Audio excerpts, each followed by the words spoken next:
La Comisión Nacional de Energía Eléctrica es una institución técnica calificada que fue creada por la Ley General de Electricidad contenida en el Decreto número 93-96 del Congreso de la República de Guatemala, el 28 de mayo de 1997.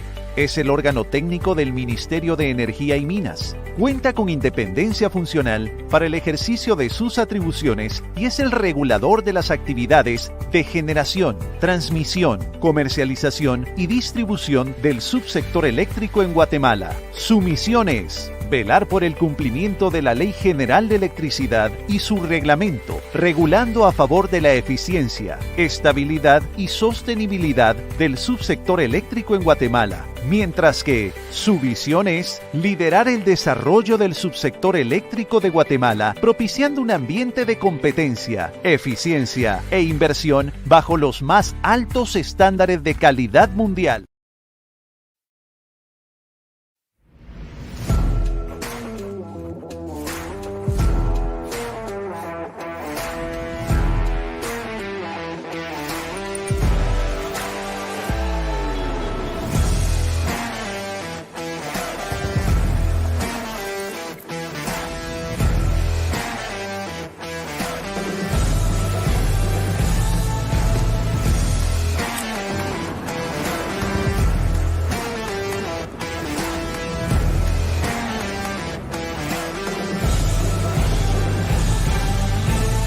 Todo gran éxito comienza con una gran decisión. Haz que suceda. Si quieres, en UPANA puedes. UPANA, Universidad Panamericana.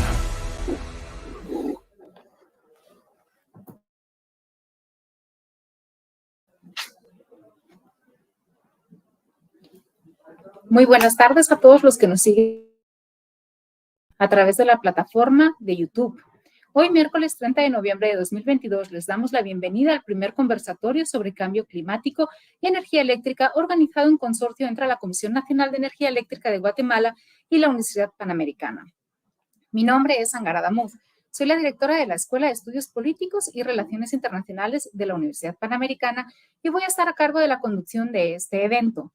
Va a ser un placer poder compartir aprendizaje con todos ustedes de la mano de un elenco de expertos internacionales de primer orden en materias que se erigen trascendentales para la redefinición de las relaciones internacionales que rigen el nuevo orden mundial, como son el cambio climático o la seguridad energética desde una perspectiva nacional e internacional desde la geopolítica de la energía. A continuación, vamos a presentarles la metodología de este conversatorio que se articula de la siguiente forma. Contamos con la participación de 3 expertos internacionales en fuentes de energía, desde la triple perspectiva legal, económica y sustantiva, tanto la dimensión nacional como geopolítica y geoeconómica. Cada uno de ellos va a impartir una conferencia magistral de unos 20 a 25 minutos. Al finalizar cada intervención, se abrirá una ronda de preguntas de unos 5 a 10 minutos. Nos gustaría que ustedes, el público que está del otro lado de la pantalla, fuera la parte más activa de este conversatorio y participaran dejándonos sus preguntas en la ventana de comentarios dirigida a cualquiera de los panelistas y sobre cualquiera de los temas que abordemos para que puedan ser contestadas en directo. A continuación, les adelanto los títulos de las ponencias. Nuestra primera ponencia será Matriz Energética de Guatemala. Ponencia a cargo del señor presidente de la Comisión Nacional de Energía Eléctrica de Guatemala, el ingeniero Luis Romeo Ortiz Peláez. La segunda, la geopolítica de la energía y la redefinición del poder mundial. Ponencia a cargo del decano de la Facultad de Ingeniería de la Universidad Panamericana, ingeniero César Cuevas. Y para finalizar, nuestra tercera será opciones para garantizar el suministro de energía eléctrica, disertación a cargo del gerente de Planificación y Vigilancia de Mercados Eléctricos de la Comisión Nacional de Energía Eléctrica, ingeniero Fernando Alfredo Moscoso. Llegados a este punto, es momento de entrar en materia. Es momento de desgranar los temas que vamos a abordar y conocer un poquito más a los panelistas internacionales que nos van a estar acompañando desde este momento y hasta las 6:30 de la tarde aproximadamente. En este primer conversatorio, organizado por la Universidad Panamericana y la Comisión Nacional de Energía Eléctrica de Guatemala, vamos a recorrer temas nacionales e internacionales tan importantes como la lucha entre bloques regionales económicos y grandes potencias por el dominio del poder mundial a través del control de las fuentes de energía y las materias primas de las cadenas de suministro. Abordaremos el Acuerdo de París de 2015 sobre cambio climático y qué retos y oportunidades plantea, tanto países desarrollados como para países menos industrializados, para frenar el calentamiento global. Analizaremos las energías renovables y si son verdaderamente una opción financieramente viable y suficiente para lograr la transición energética de la mayor parte de los países firmantes del Convenio de París. Intentaremos explicar las diferentes fuentes de energía y si Guatemala puede garantizar su seguridad energética, pasando en primer lugar por un análisis y evaluación de su matriz energética. En esta batería de temas no podemos dejar de analizar la realidad de América Latina, en la que nos detendremos en el análisis de la justicia energética y resarcimiento de los países más industrializados hacia los menos. Ahora sí, entramos a presentar a nuestro primer panelista. Muy buenas tardes, ingeniero Luis Romeo Ortiz Peláez. Muy buenas tardes, doctora. Muy agradecido por la invitación para conversar de este tema que no solamente es de actualidad, sino que es sumamente interesante. Así es de que a la orden en el momento que ustedes... Muchísimas gracias. Permítame presentarlo un poquito para que lo conozcan un poquito más nuestros teleoyentes. Usted es ingeniero electricista con estudios especializados en proceso de privatización del sistema eléctrico y participación privada y descentralización en el sector eléctrico. Fue comisionado por Guatemala ante la Comisión Regional de Interconexión Eléctrica, director de la Junta Directiva del Administrador del Mercadeo Mayorista, presidente de la Comisión Petrolera y vicepresidente de la Junta Directiva del INDE, entre otros cargos de alta relevancia. Asimismo, trabajó en el Ministerio de Energía y Minas en la Dirección General de Planificación Energética. Además, ha sido consultor de desarrollo de proyectos de energía y para entidades gubernamentales nacionales e internacionales, como por ejemplo Banco Mundial, por mencionar alguna. Fue ministro de Energía y Minas de Guatemala de 2005 a 2007 y viceministro de Energía y Minas de 2004 a 2005. Hasta mayo del presente año ha sido director ejecutivo de la Asociación de Cogeneradores y en la actualidad es presidente de la Comisión Nacional de Energía Eléctrica. Ahora sí, ingeniero Ortiz, le dejo la palabra y muy bienvenido a nuestro primer congreso de la Universidad Panamericana y por supuesto pues, deseosos de escucharlo. Pues muchísimas gracias. Como decía, este es un tema realmente importante, de relevancia. En los últimos días hemos estado observando en diferentes medios la palabra, y la escuchamos mucho como la crisis energética de esta época. Creo que es bien importante desde el punto de vista del sistema eléctrico de Guatemala que tengamos una visión de por qué esa crisis energética, y crisis un poco entre paréntesis, no nos ha afectado de la manera que ha afectado a otros países, incluso algunos muchísimo más industrializados como los países europeos. Si me permite, voy a tratar de ir adelante con una diapositiva. No sé si la están viendo ahí. Sí. Bueno. El tema es que como Guatemala desde hace ya bastantes años ha definido su política energética y priorizando el abastecimiento de electricidad, es decir, siempre la oferta como una respuesta al comportamiento de la demanda.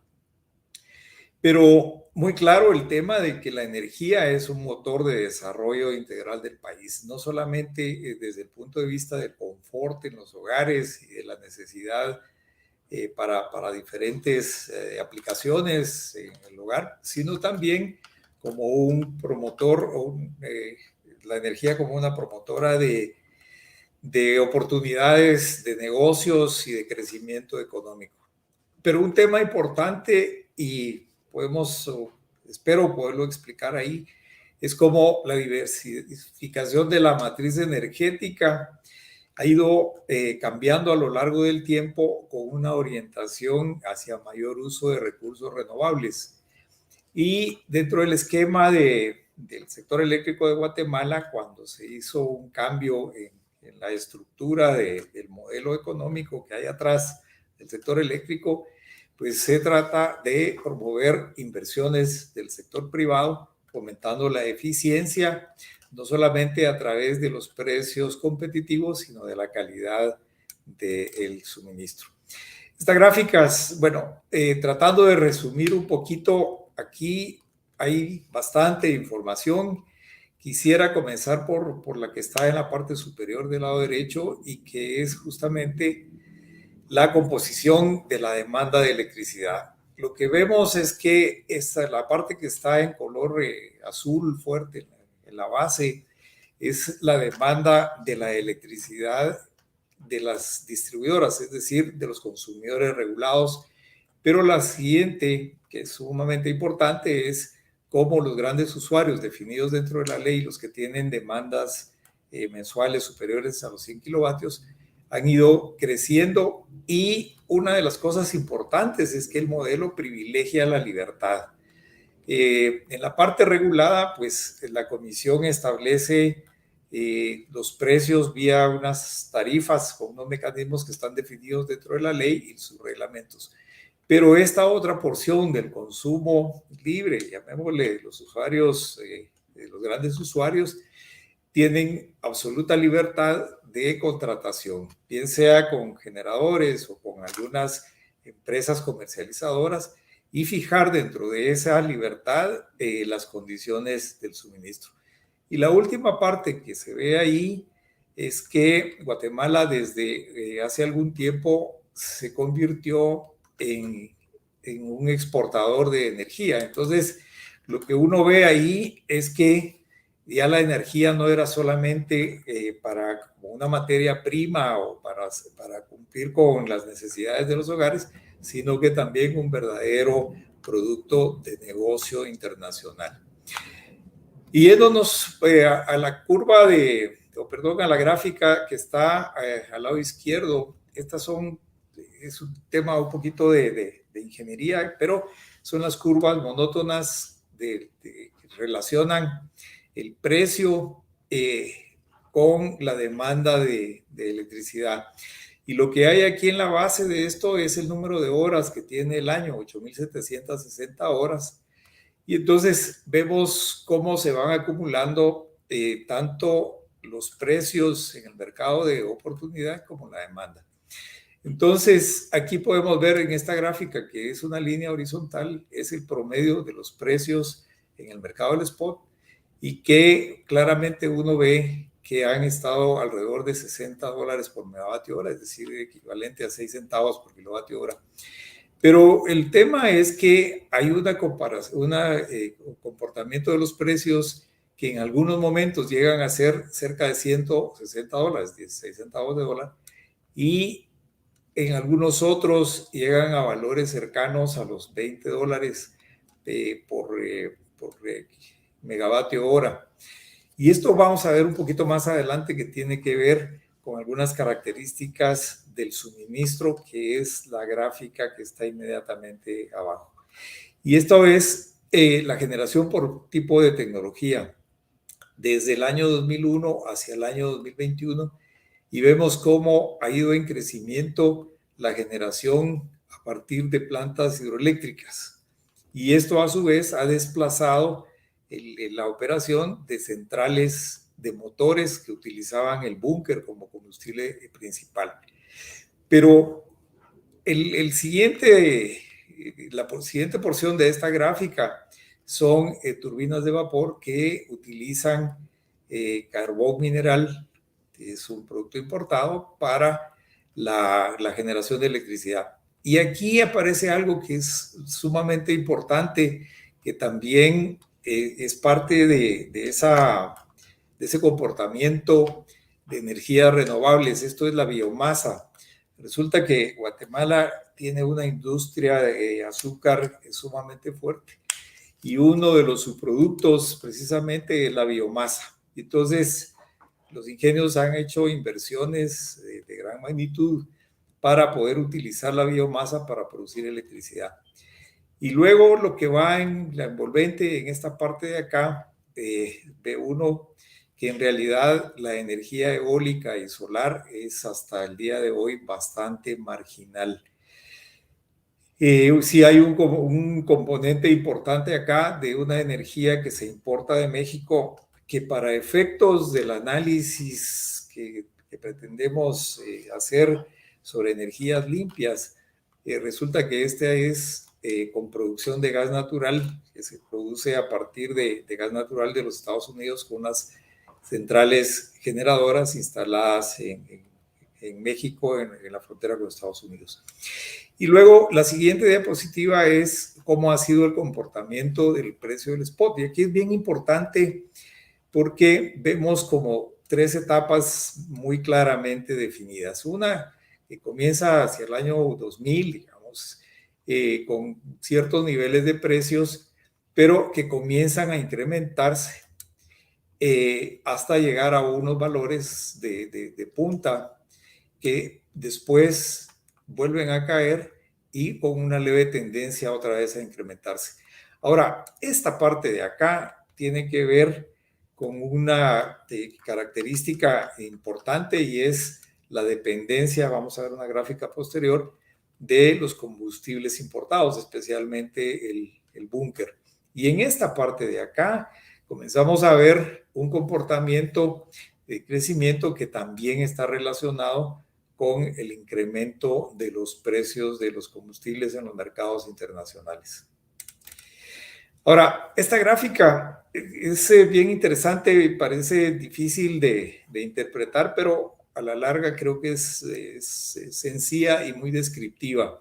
Aquí tenemos el año 2021 y el año 2022, el comportamiento de las diferentes fuentes de energía. Como vemos aquí en la base se ve una línea casi horizontal. Esta es la energía geotérmica, que es sumamente importante porque al final es completamente renovable, por un lado, pero por el otro tiene unos factores de producción altísimos. O sea, una instalación geotérmica tiene una producción a lo largo del año de cerca del 95% del tiempo. Y luego de eso tenemos el comportamiento de las plantas eólicas y solares, que como vemos es marginal hasta ahora, pero tiene una característica que me gustaría destacar y es la intermitencia. Ve uno como, perdón, aquí se me fue una, ve uno como en esta parte de acá hay altos y bajos. Y estos son derivados de una característica particular, especialmente de las centrales eólicas, en donde cuando hay viento, pues habrá una generación importante de energía, pero los cambios en los flujos de viento son súbitos y por lo tanto es necesario tener una base de generación de otras tecnologías. Luego vemos aquí también algo que es muy importante dentro de todo esto, estas porciones que se ven verdes aquí. Resulta que esos son es la generación con biomasa de los ingenios azucareros, que tiene una marcada estacionalidad. La producción de ellos va de noviembre hacia el mes de mayo y que se complementa perfectamente con los ciclos hidrológicos. Vemos aquí, toda esta es la parte de generación hidroeléctrica y entonces de la generación hidroeléctrica disminuye en esta parte, precisamente en lo que es lo que le llamamos el verano, donde la producción con biomasa se incrementa. Y el complemento siempre es generación térmica a partir de plantas de carbón. Pero importantísimo aquí en esto es cómo hay una variación muy grande dentro de un año a otro.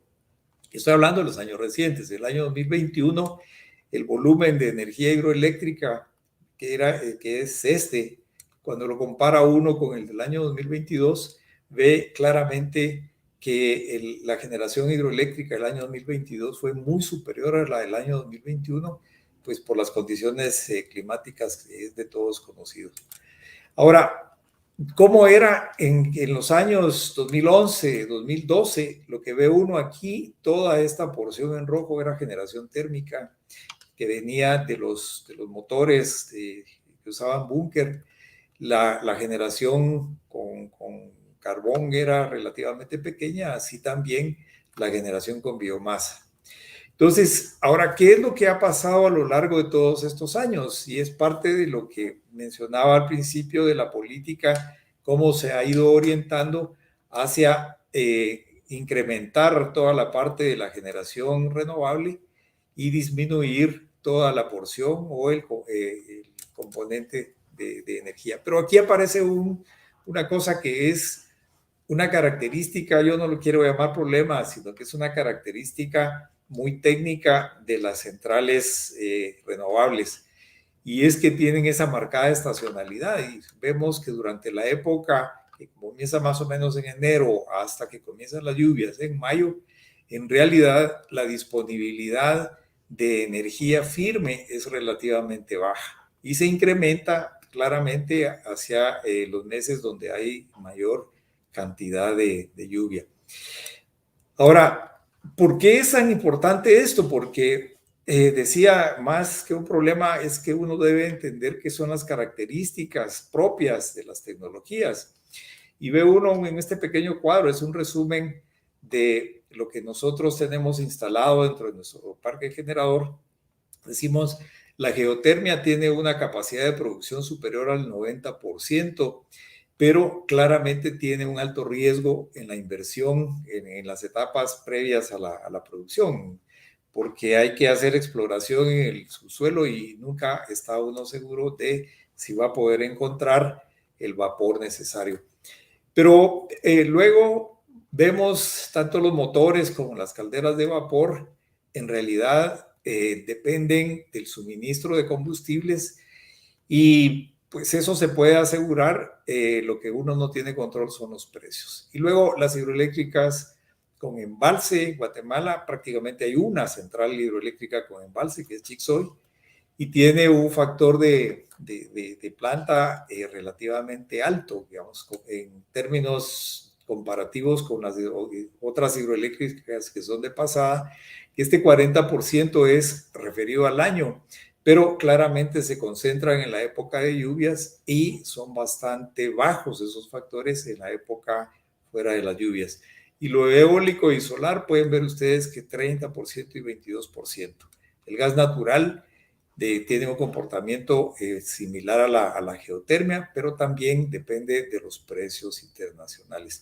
A partir de todo esto, uno rápido puede imaginarse que si la demanda es de aproximadamente 75% como un factor de carga del sistema, es muy difícil imaginarse que con esta parte de acá, de los recursos renovables, uno pueda resolver el problema de la demanda. Luego, yendo rápidamente al tema de las tarifas, uno puede ver también cómo a lo largo del tiempo las decisiones que se han ido tomando, pues han ido en un periodo, se incrementaban las tarifas de electricidad, un periodo de estabilización que nos ha durado relativamente hasta ahora, pero claramente con una tendencia a que en el futuro, dependiendo de los precios internacionales de los combustibles, se puedan incrementar las tarifas. Ahora, ¿por qué este pensamiento? Y es porque en realidad los proyectos de energía tienen unas características que son importantes de tener en cuenta. Lo primero es que son intensivos en capital. O sea, cualquier instalación que uno quiera ver, generación, transmisión, distribución, son intensivos en capital. Siempre está hablando uno de millones de dólares. Pero lo otro es que el periodo de maduración es realmente largo. O sea, hay proyectos que toman incluso hasta 10 años desde que se toma una decisión o se inician los estudios hasta que realmente ve culminadas algunas obras. Amén de que pueden existir un montón de problemas durante la construcción. Y lo otro es que la recuperación de las inversiones es en muy largo plazo. Entonces, esto a lo que se refiere es que debemos ver hacia el futuro, pero estoy hablando hacia 20, 30 años, hacia dónde queremos llegar y tomar las decisiones que correspondan el día de hoy para poder alcanzar esas metas. Y entonces algunas reflexiones ahí derivadas de esto. Uno es que en la planificación de la expansión de la generación es importante considerar los factores de planta y los servicios complementarios. Yo, dentro de las conversaciones así muy coloquial, siempre digo que no es lo mismo tener una plantación de aguacates que una producción de aguacates. No es lo mismo tener una gran capacidad instalada que tener una capacidad de producción firme. ese es uno de los temas. Luego, los otros sobre la seguridad energética, pensar, ¿es posible que la satisfacción de la demanda se haga exclusivamente mediante energías renovables? Es una pregunta y anticipo la respuesta, no es posible en el momento actual. Y luego, cosas que están pasando en el mundo, la Unión Europea pues tomó algunas, bueno, los países tomaron algunas decisiones que ahora las están revisando en términos de la disponibilidad de energía y el impacto en los precios. Hoy en día, la Unión Europea ha declarado la energía nuclear y el gas natural como energías de transición, de alguna manera, energías limpias que van en ese proceso de transición, revisando los plazos de incorporación de centrales renovables como una manera de llegar a lo que ellos consideran que son las metas del milenio. Y reitero que la única manera de resolver los problemas en corto plazo y asegurar el largo plazo es comenzar con las soluciones de largo plazo, de inmediato. Pues yo me quedaría por ahí para tener espacio, si existe alguna pregunta o algún tema que pues quieran profundizar, con mucho gusto estoy a su disposición. Muchísimas gracias por su exposición, ingeniero. Sí tenemos algunas preguntas que nos han hecho llegar. Una de ellas es si las inversiones, para recuperar las inversiones que se hacen, tienen que ser a muy largo plazo. ¿Ustedes contemplan o se ha contemplado que las licitaciones que se hagan desde el Estado también sean a mayor plazo para poder atraer este tipo de inversiones? Sí, claro, las licitaciones que se hacen para adicionar nuevas centrales de generación tienen un horizonte de 15 años, que se consideró, y está metido en los reglamentos así, que se consideró que era un plazo razonable para el repago de las inversiones y que todavía la vida útil de esas centrales que se estén adicionando, pues permite seguir operando dentro del mercado con los beneficios económicos para los propietarios, pero también con mejores precios para el sistema. Muchísimas gracias. Otra de las preguntas que tenemos es respecto a la Unión Europea. Usted acaba de decirnos que tanto la energía nuclear como el gas natural han estado catalogadas como energías de transición.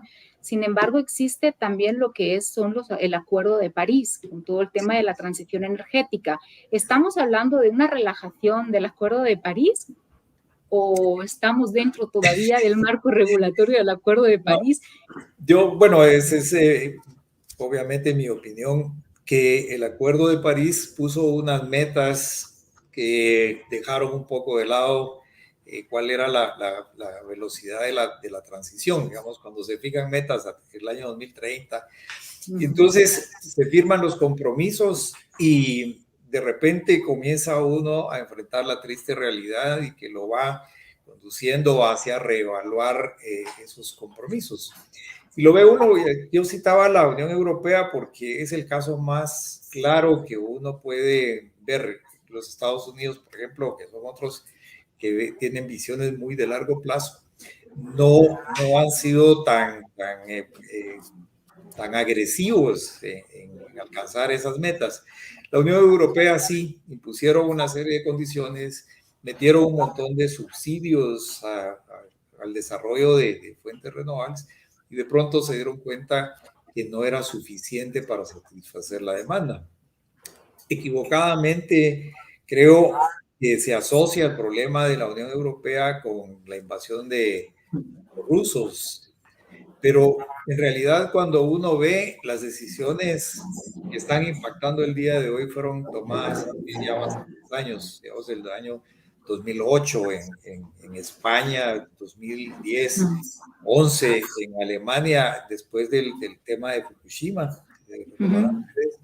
Entonces se tomaron algunas decisiones de desmantelar sus centrales nucleares, de desmantelar sus centrales de carbón, y comenzaron a crear una dependencia del gas de los rusos. Un tema por ahí que hoy en día alguien comienza a investigarlo, y son algunas decisiones de un canciller alemán, el señor Schröder, que fue creando de alguna manera una dependencia del gas de los rusos. Y bueno, los franceses nunca le entraron al tema de dejar de usar la energía nuclear como una buena base para su generación de electricidad. Al contrario, han estado incentivando la construcción de nuevas centrales. Ya que yo creo que es un momento importante por lo que ha pasado como para reflexionar yo creo, sobre el tema de la velocidad de la transición. Buenísimo. O sea que estamos un poquito lejos de poder alcanzar esos 3 grados menos para el año 2050, como dicen el Acuerdo de París. No, Perfecto. probablemente los puedan alcanzar con base en la energía nuclear, creo yo, y tal como se está desarrollando agresivamente el día de hoy, ¿verdad? Tenemos otra pregunta de nuestro público y nos dicen, es la siguiente. ¿Qué señales busca dar el regulador para tener un suministro confiable en el largo plazo?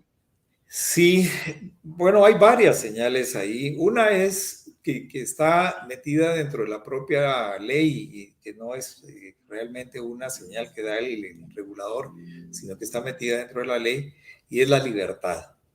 Es la libertad, decía, de instalar centrales generadoras bajo propio riesgo, pero la libertad de contratar con esa demanda que es la demanda de los grandes usuarios, que no es poca en realidad.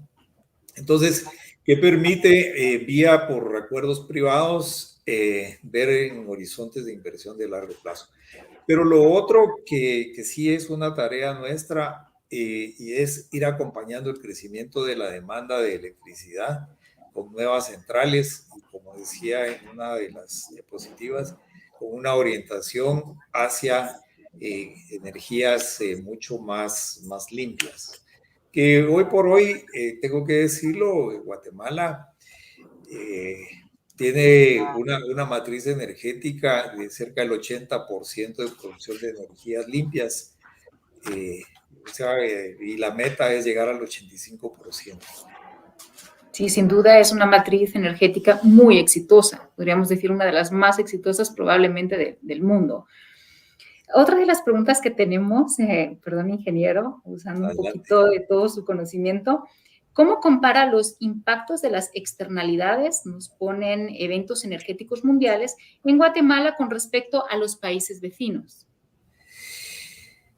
Bueno, ese es bien interesante porque cuando uno revisa los países vecinos, México, digamos, que es las dimensiones de México, pues nosotros tenemos una demanda de cerca de 2.000 megavatios, ellos tienen una demanda de 50.000 megavatios, solo como para tener una idea así de magnitud.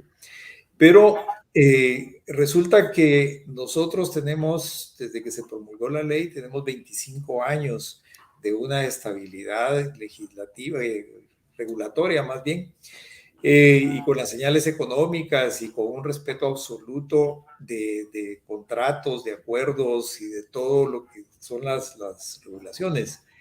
Entonces eso es lo que ha permitido y ha incentivado las inversiones. En el lado mexicano pues han sido un poquito más, no sé si la palabra está bien, pendulares, digamos, en el sentido de pasaron de unos sistemas bien estatizados a un sistema muy liberal de inversiones privadas, y de nuevo vuelven hacia eso. Y algo está viendo uno en la región, con excepción de Costa Rica, que tiene una política muy clara de crecimiento, muy centralizado, por cierto. Los otros países, de verdad, que han estado como que oscilando entre decisiones, algunas que son muy técnicas y otras que son un poco más políticas. Esa estabilidad creo yo que es la que nos permite enfrentar estos momentos, sí, diría yo, desde mi punto de vista, con bastante éxito. Ya para finalizar, ingeniero, actualmente existen, podríamos decir, generadoras hidroeléctricas, eólicas, solares, geotérmica, biomasa, termoeléctrica, seguramente me estoy olvidando alguna en toda esta descripción de este elenco, pero existen otras tecnologías emergentes suficientemente importantes como para decir que van a tener una contribución importante en la matriz energética. Bueno, sí existen. Aquí en Guatemala hay algunas exploraciones de gas natural. Además de esa central que mencionaba que utiliza gas natural, que está instalada en México y usa gas natural de los Estados Unidos, en Guatemala existe alguna pequeña producción de gas natural que pues tenemos conocimiento de que se está avanzando en la exploración como para incrementar la producción. Ahora, creo que uno de los recursos que se han explorado poco en Guatemala y es de verdad un recurso importantísimo es la geotermia. Está bien identificado por toda la cadena montañosa y volcánica que hay recursos. Lo que hace falta es dimensionar de qué tamaño pueden ser. Yo creo que esa es una de esas cosas. Y lo otro es que internacionalmente se ha visto como que las señales van muy orientadas hacia la energía solar. El problema que hay con esto es, y parece un absurdo mencionarlo, pero cuando hay sol hay energía y cuando no, no. Y entonces se busca como el complemento vía el almacenamiento con baterías que se están poniendo muy de moda. Sin embargo, es importante regresar a una de las bases de los proyectos de energía, y es que todos los proyectos son viables por el lado de tecnología. La gran pregunta es si la viabilidad económica por el lado financiero lo permite. Siempre la pregunta al final es cuánto está dispuesta la sociedad a pagar por ello. Buenísimo. Te había dicho que era la última, pero creo que no va a ser cierto. Tenemos una que va un poquito de la mano de lo que acaba de responder de una manera impecable, y dentro de esas tecnologías emergentes que se ha dicho que existen, han aparecido sistemas de almacenamiento que sean económicamente viables, porque una cosa es tener la energía, como lo está ocurriendo ahora en Europa, que hay el gas licuado, hay que transportarlo, pero es que hay que almacenarlo también. ¿Cómo estamos con el tema de almacenamiento en Guatemala? Bueno, hoy por hoy no tenemos almacenamiento para pensar en gas natural. No tenemos conexiones de tuberías hacia México, por ejemplo. Tampoco tenemos, pero existen, y en la vecindad en El Salvador, existe una central generadora, 350 megavatios más o menos, que utiliza gas y que se transporta licuado y se regasifica ahí en el sitio. Ahora la pregunta es si eso es caro o es barato. Siempre lo caro o barato es comparado con qué, ¿verdad? Entonces eso es lo que le puede dar la viabilidad. Y los sistemas de almacenamiento, pues sí, se siguen desarrollando.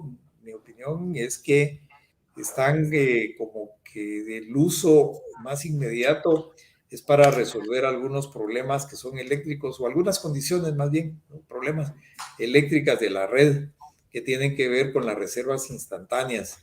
El almacenamiento creo que todavía le hace falta desarrollar un poco, sobre todo por la parte de los costos. Ahora sí, ingeniero, muchísimas gracias por su tiempo, ingeniero Luis Ortiz. Ha sido un placer tenerlo en consorcio, Comisión Nacional de Energía Eléctrica con la Universidad Panamericana. Excelente exposición. Siempre a la orden. Muchísimas gracias. Pues vamos a continuar con nuestro congreso presentando al segundo panelista. El segundo panelista es el ingeniero César Cuevas, que nos va a impartir la ponencia sobre la geopolítica de la energía y la redefinición del poder mundial. El ingeniero César Cuevas es ingeniero mecatrónico con estudios de maestría en energías renovables, con especialización de automoción de redes de distribución eléctrica y maestría en administración de negocios. En el ámbito profesional cuenta con experiencia de más de 10 años en la industria de automoción de forma internacional, así como fundador y gerente general de una empresa de soluciones industriales. En lo académico cuenta con 7 años de experiencia en docencia y 5 años apoyando a la Facultad de Ingeniería y Ciencias Aplicadas de la Universidad Panamericana, de donde es decano. Muy buenas tardes, ingeniero César Cuevas. Yo no le oigo, ingeniero. No sé si el audio... Ahora sí. Doctora, ¿qué tal? Feliz tarde. Primero que nada, pues, gracias por la invitación. Me siento muy agradecido que me han pedido participar. La verdad que me siento muy honrado de participar con los panelistas del día de hoy. Creo que son personas muy expertas en el tema y pues desde mi punto de vista, pues muy humildemente aprendiendo nuevas cosas y ojalá que podamos aportar también nosotros. Y seguro que sí, ingeniero. Estamos deseosos de escucharle. Por favor, tiene la palabra. Ok, perfecto. Pues primero que nada, con el ingeniero Ortiz creo que hablaron de muchos temas muy interesantes. No sé si me pueden ver. Creo que sí. Tenemos un poco problema ahí. Deme un minuto.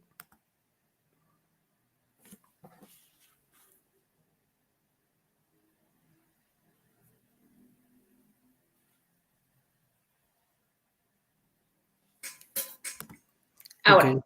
ya. ¿Logran verme? Perdón, disculpa. Ambas cosas. No, no hay problema. Ok, entonces ven también la presentación, ¿no, doctora? Sí, no hay problema. Ok, perfecto. Bueno, pues yo les voy a hablar un poquito de la geopolítica, la energía y la redefinición del poder mundial. Realmente, pues no nos va a alcanzar los 20 minutos para poder abarcar todo este tema, ya que es muy complejo. Sin embargo, con el ingeniero Ortiz creo que es una buena transición a lo que vamos a hablar hoy, ya que se tocan muchos temas.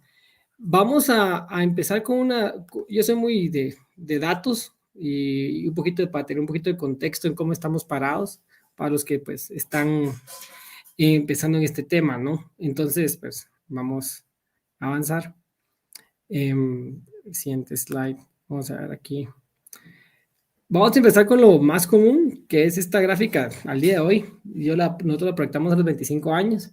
Es información pública global del famoso del precio del petróleo, ¿no? O como todos sabemos, y ya lo platicaron en la ponencia anterior, pues estamos en un incremento del gas natural, en este caso el petróleo, y esto pues afecta evidentemente a toda la economía. Obviamente este poder o este incremento en los precios, me encantó que ya han dicho que pues no necesariamente sea por el problema en Rusia y con Ucrania, sino que es un problema más que todo económico mezclado con parte política y pues por parte de intereses, ¿no? Evidentemente, el OPEC, que son los miembros de que controlan toda la parte de producción petrolera principal, controlan el precio y recientemente, de forma unánime, pues ellos deciden cuánta producción sacar al mercado. Entonces, al final, en cierta forma, ellos pueden, no manipular, pues sí pueden llegar a controlar la producción y por ende la oferta, ¿no? En esta parte, pues siempre van a intereses políticos de diferentes áreas. Por ejemplo, Arabia Saudita tiene sus intereses y tiene sus aliados políticos, tanto Rusia como Estados Unidos. Y pues tiene que jugar un cierto papel. Obviamente es aliado militar de Estados Unidos y interese con la OTAN, pero también tiene una relación muy fuerte con lo que es Rusia como productores de petróleo. Por lo tanto, hay una influencia ahí que se maneja, ¿no? Evidentemente esto en nuestro país, pues ya todos sabemos cómo afectó. Hubo subsidios, perdón, ahí se nos fueron unas slides. Hubo subsidios para el consumidor, pero es un problema más allá, ¿no? Es un problema que sufren todos los países. Luego vamos a hablar del gas natural. Me encanta que hayan hablado del gas natural. Sinceramente, es algo de lo que puedo hablar con bastante propiedad, que es en la parte europea, que es donde yo hice todos mis estudios de energías renovables y donde analizamos toda esta parte y lo importante que es el gas natural, especialmente en los mercados nórdicos. Yo tuve la oportunidad de estudiar en Holanda y el tema de gas natural, su transporte con el Nord Stream y el North Sea, todos los proyectos que hay.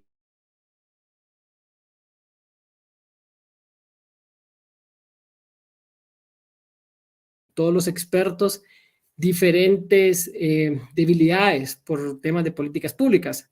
Obviamente ahorita con el tema de la guerra de Rusia-Ucrania, pues solo vino a resaltar esa dependencia al gas natural de estos países. Ellos ya, los centros de investigaciones, el Centro de Investigación Energética Holanda, los centros de investigación en España, en Alemania también, en Holanda, en Bélgica, ya estaban trabajando o están trabajando desde esa época en una forma de mitigar esta dependencia en la transición a energías renovables, ¿no? Sin embargo, pues los conflictos políticos llegaron antes y la tecnología pues no estaba lista para poder soportar esto. Un tema que tocó el ingeniero Ortiz espectacular, que no muchos tocan, es la parte de la energía nuclear. Si bien Francia es un excelente agente energético y político en el mercado europeo, ellos nunca cortaron o apagaron sus plantas nucleares como sí lo hizo Alemania. Y ahora tenemos a Alemania que está enfrentando una crisis energética productiva, y al ser un país altamente exportador industrial, pues ya se ha visto ciertos efectos, sumado a lo que se trae el COVID, que se viene rezagada un problema en sus suministros, pues se incrementa aún más una tormenta perfecta, ¿no? Que evidentemente pues Alemania ya lo va mitigando y aparentemente ellos afirman que lo pueden controlar. Sin embargo, su alta dependencia del gas natural clase 1 y clase 2 les va a afectar en la producción o la capacidad productiva, como lo vamos a ver más adelante. Y esto lleva también a una falta de suministros, como bien dijo la doctora. En la parte de industria ya se ve desde a principios del año una escasez de suministros electrónicos, de instrumentación electrónica que afecta a la industria, y no solo la industria tradicional, sino que también la industria farmacéutica, industria de bebidas, de productos de limpieza, porque vamos a poner un ejemplo muy sencillo. Al tener una producción baja por recortes en energéticos, hay sistemas de instrumentación especializados que son desarrollados en Alemania, y por ende este producto se retrasa y se vuelve más caro, y entonces países como los nuestros tercermundistas pues tienen que competir con los del primer mundo por precios, ¿no? Y al haber menos oferta aumenta la demanda porque la producción sigue y el crecimiento sigue, y pues tenemos una tormenta perfecta en eso. Luego vamos a ir viendo un poquito más. Es una tabla comparativa global de los precios de petróleo, gas natural y gasolina. En los últimos 5 años es importante ver el gas natural cómo va subiendo de precio, al igual que el petróleo. No es ninguna sorpresa para todos, y esto pues evidentemente va promoviendo cada vez más la transición energética que todos venimos hablando ya de los últimos 10, 15 años, ¿ok? Luego aquí, como temas generales, aquí están los incrementos de año a año de los precios de ciertos productos no renovables, si quisiéramos verlo así, quitando el etanol tal vez. Tenemos el carbón, que ha aumentado considerablemente su precio. Tenemos el gas natural, lo que es aceite para calentar, etcétera. Pero lo más interesante es ver todo lo que son la parte de gas, ¿no? Tenemos incrementos del 20 hasta el 60%. En el caso del carbón es un poco más alto por otros factores, pero evidentemente estos incrementos cualquier industria sabe resentido, y al final también las economías, ¿no? Y por ende economías como las de Guatemala o Latinoamérica no lo vamos a ver reflejado, ¿no? Esa también oportunidad, de hecho estamos en la oportunidad de la transición energética, pero sin embargo no estamos listos, como bien dijo el ingeniero Ortiz, a ningún punto. En esta gráfica les voy a presentar lo que es la matriz del gas natural. Hablo del gas natural porque es algo que sí es muy clave en lo que es Europa, y por ende impacta también Estados Unidos y a nosotros como países latinoamericanos, que somos consumidores de ellos y exportamos a ellos. Es la parte, cómo ha ido aumentando la matriz energética del gas natural. No siempre ha sido así, no siempre fue el gas natural un medio o una fuente de energía preferente, ha ido creciendo con el tiempo. En el caso de los mercados nórdicos, europeos, Alemania, lo mencionaban con este ejemplo en El Salvador, hay muchos estudios de cómo transportar energía a través de gasificación, porque al final el gas todavía en su capacidad de transportar energía es más eficiente que el enviar energía eléctrica por cable, digamos, cuando son grandes cantidades, y es más barato, de hecho. De todo al final se compara con qué, entonces eso es importante. Luego aquí estamos el gas en Estados Unidos, China y Europa. Esto es importante porque al final es un ciclo donde toda la parte política y las tarifas y aranceles que ha puesto a lo largo de los últimos años Estados Unidos a China, pues a pesar de que son socios comerciales, pero políticamente están un poco distantes, eso al final afecta a los otros socios políticos de Estados Unidos, como es el caso de Europa. Entonces, y China siendo también un aliado comercial, económico con Rusia, pues se ven muchos intereses políticos en la parte de compra y de consumo, ya que al final Europa también tiene puede comprar carbón de ser necesario a China, o China también consume, ¿no? Entonces al final es una lucha de poderes políticos al final, y en la parte energética pues se ha visto el impacto actualmente, ¿no? Con el COVID, la guerra y los problemas de tarifas, y también el poder que tienen los estados petroleros, como como el grupo OPEC que ya mencioné antes, que evidentemente muchos de estos países miembros pues tienen ciertas relaciones no tan cordiales como en Estados Unidos y Europa, y evidentemente ahora a cambio de quitar sanciones pueden aportar o influir en un aspecto de los precios del petróleo, ¿verdad? En el caso de Venezuela es un muy buen ejemplo de ciertas intenciones. Luego aquí está un ejemplo de los gasoductos con el gas natural licuado. Evidentemente el transporte del gas tiene que ir de la mano de su producción. Esto lo tomo aquí para recordar los problemas que están teniendo ahorita Alemania y Europa con el Nord Stream, con todos los gasoductos. Esa parte política de que decidieron cerrarlos, después no, parcialmente, pues impacta en la capacidad no solo de recibir gas, ¿verdad?, sino compartir entre ellos. Y en este caso, con su exportador, que es Rusia, para ellos, ¿no? Ahí. Luego aquí algo de costos, esto es bien importante para entender a dónde vamos con la transición energética, es lo que es un análisis donde se comparan los costos de capital y los costos operacionales amortizados para lo que es transmisión de energía o transmisión de diferentes fuentes. Por ejemplo, tenemos lo que es petróleo, y los gases, ¿no? Hidrógeno inclusive. Si lo vemos abajo, se mira muy obvio, todavía es más barato, es razón económica en el mediano plazo, es más barato transportar gas o cualquier entidad fósil que electricidad por líneas DC, por ejemplo, que son requeridas, por ejemplo, en la parte de plantas eólicas grandes que están afuera en el mar y entran para no perder tanto. Entonces, evidentemente hay razones económicas, lo que lleva a un tema que es el tema que más se avanza y que más se está impulsando en lo que es la investigación en Europa, y lo mencionaban en la ponencia anterior, que es el almacenaje de la energía eléctrica. Es uno de los mayores retos en la ingeniería eléctrica y energética, porque esto permitiría a las renovables actuar fuera de sus periodos estacionales. Por ejemplo, muy bien dijo el ingeniero, pues al final da risa, pero solo se produce luz solar cuando hay sol, y solo se produce energía de viento cuando hay viento. Al final, la energía de viento es un producto de la energía solar, porque las temperaturas, la diferencia de temperaturas crean las corrientes de aire. Entonces, al final, son dos tecnologías muy enlazadas. No todos los países van a tener esa capacidad de generación, ya que son obras de infraestructura muy caras, y también geográficamente, pues depende, ¿no? Sin embargo, mucha producción que se genera eólica, digamos, en lo que es el Mar del Norte, en Europa, muchas veces se tiene que detener o se queda sin producir, ¿no? Porque a veces cuando hay mucho viento no necesariamente está la producción. Entonces el inconveniente es qué hace con esa energía. A veces esa energía no es que se venda, sino que se regala y se le paga a otros países porque acepten esa excedente de energía. Sucede mucho donde se paga porque reciban energía a unos países, y en otros casos pues se queda corto, y donde los sistemas de entrada rápida tienen que actuar, que comúnmente son turbinas de gas o de combustibles fósiles, ¿no?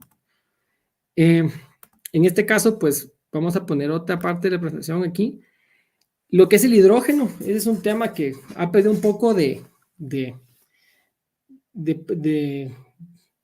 vez no de popularidad, pero no ha sonado tanto últimamente, pero sigue siendo un tema, más que todo para el transporte de energía. Hay muchos estudios en Europa, y hay muchos gobiernos que están impulsando cómo producir hidrógeno mediante electrólisis con el exceso de energía eléctrica. Entonces, agarran toda la energía eléctrica que no está produciendo, producen gas, lo transporten y lo almacenan para un uso después. Sin embargo, los factores económicos y de política juegan un papel importante, ya que al final peleamos siempre con la solución a largo plazo, con la solución a mediano y corto plazo. Entonces, al final, es una solución todavía muy noble, que tal vez no haga los costos operacionales que tiene, por ejemplo, el transporte de gas licuado, y por ende tal vez no se ha desarrollado tanto.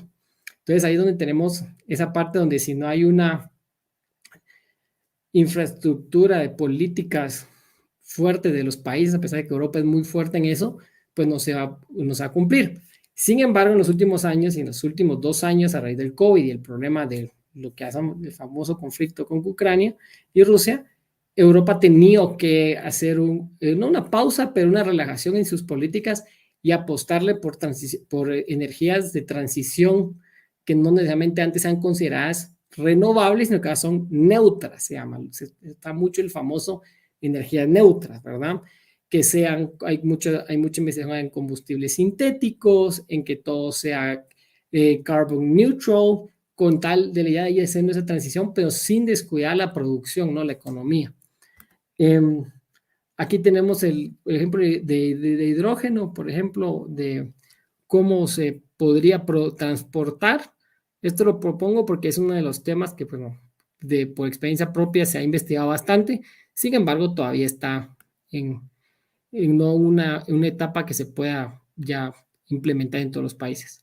Luego, para ir moviéndonos al tema de la transición, todos sabemos que son energías renovables. Estas gráficas pues son públicas, creo que todo el mundo las puede ver, pero básicamente la energía hidroeléctrica la producción hidroeléctrica es por excelencia ahorita la que ocupa la mayor porcentaje de participación en el mundo, por mucho, casi que duplica la del viento, no digamos a lo solar y otras energías renovables. Entonces, en ese caso, Guatemala, yo siempre he dicho que yo estoy un apasionado de cómo Guatemala tiene su diversificación energética y cómo tenemos esa parte hidroeléctrica cubierta y todavía tenemos ese potencial de geotérmica que dijo el ingeniero Ortiz, que ni siquiera se ha tocado y que es uno de las pocas regiones que lo podríamos hacer. ¿Verdad? Entonces, sí es algo interesante. Obviamente, todo también el problema con lo hidroeléctrico pues depende de la estacionalidad, de las lluvias y los embalses, y al final es una energía que se puede ver afectada por el cambio climático, ¿no? Entonces, va amarrado. Aquí, me voy moviendo un poco más rápido, aquí tenemos información de lo que es de la cantidad de watt-horas que se han producido en el último año, 2021, que es lo que se tiene, no se ha cerrado el 2022, por regiones y por países.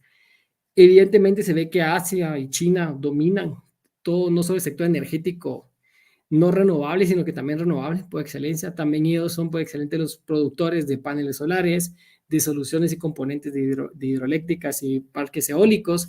Entonces, al final, China es un país que se tiene que tomar en cuenta porque es uno de los grandes, que juega un gran papel en la parte energética, porque no solo venden, compran, sino que también producen la tecnología que produce todo tipo de energía. Entonces es el país por excelencia con más poder en cualquier sentido que podamos verlo, y energéticamente pues se están volviendo un gran jugador en esto, ¿no?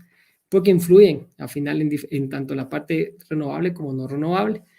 No voy a entrar en detalles, aquí estamos con hidroeléctricas. Guatemala no figura en el top 20 porque obviamente estamos compitiendo contra monstruos. Sin embargo, en la parte de viento me pareció interesante que a Latinoamérica sí figura, ¿verdad? Toda Latinoamérica del Caribe supera la producción de viento de Alemania. Eso es bastante interesante, ya que Alemania ha impulsado muy fuertemente lo que es eólica, ¿verdad? Luego tenemos en solar, pues China sigue siendo el mayor productor. Luego combustibles bioorgánicos, orgánicos, pues de biomasa, etcétera. Es interesante porque Guatemala con todo lo que son la industria azucarera, pues tiene un potencial ahí, obviamente siempre estacional. Aquí se ve que en la parte de combustibles verdes, si queremos verlo, Europa comanda junto con la parte de Asia-Pacífico, ¿ok? Norteamérica todavía está todavía abajo, pero Sudamérica y Centroamérica pues está ya alto, es importante. Brasil es uno de los grandes aportadores de esto. Luego tenemos producción de hidroeléctricas, súper interesante. Guatemala totalmente confirma lo que dijo el ingeniero Ortiz. Guatemala en su porcentaje de su matriz energética, pues en los números globales, obviamente ahí hay datos de interpretación, está siempre arriba del 40% que de su matriz energética es hidroeléctrica. De hecho, cuando yo estuve en los centros de investigación en Alemania y en España, era muy fascinante cuando nos preguntaban de Guatemala, ¿no? Porque uno les hacía pequeñas presentaciones y se quedaban asombrados, y después ellos investigaban más por su cuenta, mis colegas y mis profesores, y les asombraba cómo Guatemala tenía también definido su parte energética, ¿no? Entonces, es algo que siempre estaba muy orgulloso y comparto, ¿no? Luego, el porcentaje de producción de energías renovables, digamos, qué cantidad de las renovables aporta a cada país. En Guatemala, el 60%, o sea, datos globales, ¿no? Esto obviamente va a variar, normalmente a veces es menor porque todas estas entidades globales no tienen todos los datos que puede tener cada institución local, pero a nivel global Guatemala se ve que más de la mitad de su producción energética es renovable. Entonces eso significa que Guatemala, si nos vamos a hablar de transición energética, estamos arriba de Estados Unidos, India, Francia y China. Entonces, eso es muy interesante y como país habla muy bien de esa parte, ¿no? Que sí, en la carrera de la transición energética renovable, pues vamos por buen camino. Obviamente hay muchos retos, pues estos retos al final no dependen de tal como país, sino que también es mucho atado al desarrollo de la tecnología, ¿no? Luego, para ir viendo cómo estamos, toda la parte política sí afecta en la parte energética. El mejor ejemplo y del que yo puedo hablar es la parte europea. Por ejemplo, no es secreto para todos, todo lo que es Holanda, Alemania, Polonia y todos los países nórdicos y los países vecinos de Rusia que dependían de su gas o de su petróleo, pues dependían bastante, ¿no? Entonces, Europa dependía muchísimo de Rusia, Asia y China también. Y es acá donde se le ve la parte política, porque digamos, los miembros de la OTAN, cierto número, son ciertos miembros y son los que más dependían de este producto ruso, siendo Rusia el conflicto principal peleando contra políticas de OTAN, pues al final la parte energética fue una debilidad que ya Europa sabía que tenía, sin embargo nunca preveyeron que esta crisis los iba a agarrar por un conflicto más que todo político, ¿no? Y sí, la industria europea se ha afectada. De hecho, ya hay políticas de ahorro de energía. Se prevé un invierno largo. No se sabe qué va a pasar con el invierno, porque obviamente Alemania y los países europeos dependen del gas de calefacción. Es un tema bien importante. Y eso puede incluir a ahorros en el consumo de gas que pueden impactar ya sea plantas, porque obviamente a los ciudadanos no se les puede quitar esa comodidad de la calefacción, y puede ser que las industrias sean las que tengan que tomar recortes en producción, y eso se viene vamos a poner ejemplos muy comunes, ya no se van a producir tantos Audis, tantos BMs, pero no solo eso, digamos, no van a ir cosas como de Bosch, de Siemens, cosas para la industria farmacéutica, médica. Al final es un ciclo, ¿no? Y al final, si esto no se produce o no hay capacidad de producción, pues también China como exportador de materia prima tecnológica, entiéndase chips, semiconductores, también se ve afectada. Entonces, al final es un balance que se tiene que ir logrando para que todos cumplan sus agendas, ¿no? Tanto económicas como políticas y en este caso también energéticas. En el caso de las importaciones, pues de Rusia, toda Europa pues depende de ellos. Unos a mayor medida que otros. Por ejemplo, Polonia, vecino de Ucrania, depende mucho de ellos. Dinamarca, Alemania, etcétera, pues, y países más pequeños como Bélgica y Holanda, pues, y Alemania dependen también de esto, ¿no? Entonces, Dinamarca, a pesar de que muchos asocian Dinamarca como un país altamente renovable por la famosa empresa Vestas, depende mucho de importación de combustibles fósiles, porque evidentemente, como bien dijo el ingeniero Ortiz, las alternativas renovables no pueden cumplir la demanda del consumidor de la industria en todo momento, porque a veces necesitamos energía inmediata. Es ahí donde Francia, en su movida que nunca apagaron sus plantas nucleares, ellos lo que sí tienen que hacer es mantener una curva casi recta durante todo el día, porque las plantas nucleares no se pueden apagar. Entonces es otro problema de transmisión eléctrica, pero ellos no dependen, ¿no? Entonces eso es muy interesante, y si se vean acá, pues no figura en Francia en mayor medida y pudieron aceptar estos problemas. Luego, bien interesante que pasó en Holanda, que yo puedo platicar de ahí, es cómo se fueron cayendo las acciones de todos los que eran los comercializadores de bloques de energía derivados del petróleo por todo este problema que hubo, ¿no? Entonces, económicamente, pues sí hubo un impacto súper evidente, no tanto durante el COVID, porque al final no fue tanto ahí, sino que fue con este conflicto, Y esto pues tiene que acelerar políticas de transición energética renovable. Sin embargo, la tecnología no está del todo lista, como ya hemos visto. Entonces hay que acudir a otras alternativas que tal vez no son las típicas renovables, pero que son una alternativa al corto o medio plazo para poder cumplir las necesidades energéticas. Y eso pues viene a comprometer un montón de pactos políticos, energéticos y del cambio climático.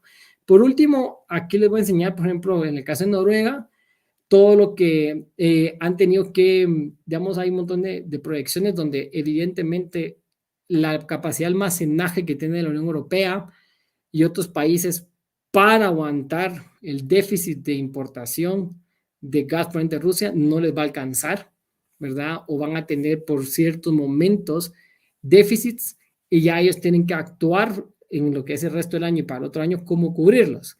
Entiéndase, haciendo nuevas alianzas, relajando, presionando a sus agentes, ¿cómo se llama? A sus aliados políticos, entiendes, Estados Unidos, cómo poder relajar ciertas pues, sanciones que se tenían habitualmente para otros países, para que a estos países le puedan vender energía, pues vender a estos, ¿no? Y muchas veces se ha hablado de que habían durante el COVID, estos países europeos se cerraron mucho a ciertos países por cuestiones de salud y ahora que están ellos con crisis energética, pues la cara de la moneda se volteó, ¿no? Entonces Europa, con Estados Unidos como su aliado para apoyarlos, cómo ver políticamente relajar ciertas medidas para poder, bueno, hacer alianzas con Irán, por ejemplo, con Pakistán, con Siria en algunos casos, para poder acceder a otras fuentes de energía más baratas para cubrir eso, ¿no? Entonces, al final es una serie de compromisos bien interesantes que se dieron en los últimos años. Por último, ya es un hecho que la producción en Europa ha bajado, la producción de materiales no metálicos, de papel, de madera, de químicos y de metales ha ido bajando. Esto ha sido porque se van preparando y tienen que administrar su matriz energética, ¿verdad? Obviamente bajo ciertos paquetes políticos, Alemania y la Unión Europea se están preparando para relajar ciertas restricciones a la importación de energía de otros países para poder cubrir eso, pero volvemos al tema político, ¿no? Tuvieron que relajar políticas energéticas de los países europeos para poder cubrir esto. Entonces, al final es bien interesante esto, porque al final energía, todo lo damos por sentado, por la energía al final es lo que mueve al mundo, es lo que nos permite pues ser competitivos y producir. Luego aquí están los costos de materia prima de los países. Todos los países europeos o que dependían de este gas han subido sus costos de materia prima comparado con sus otros competidores como en Estados Unidos o un Japón, por ejemplo. Entonces, los países europeos, para ser competitivos, específicamente Alemania, como uno de los grandes agentes grandes de la Unión Europea, tienen que competir, ¿no? Al final es algo económico y pues políticamente van a ir relajando y han estado relajando sus políticas, ¿verdad? Para poder acceder a otras fuentes de energía a corto y mediano plazo más baratas, en lo que la famosa transición de renovables llega por completo, ¿verdad? Que es un gran proceso. Entonces, al final, eso es un poquito de tema. La verdad que yo le decía a la doctora que es un tema muy, muy complejo, muy largo, pero que al final es apasionante. Entonces, ojalá que pueda aportar en algo y pues ya abro las preguntas, doctora. Gracias, ingeniero Cuevas. La verdad es que nos hubiera gustado escucharlo por lo menos media hora más con todo el tema de la geopolítica de la energía. Maravillosa exposición. Y sí tenemos algunas preguntas, por favor, si fuera tan amable. Voy con la primera. ¿Cuál es su opinión sobre es de Marlon. ¿Cuál es su opinión sobre los sistemas de almacenamiento hídrico por bombeo? Y segunda dice, ¿son factibles para Guatemala dado la cantidad de recursos hídricos del país?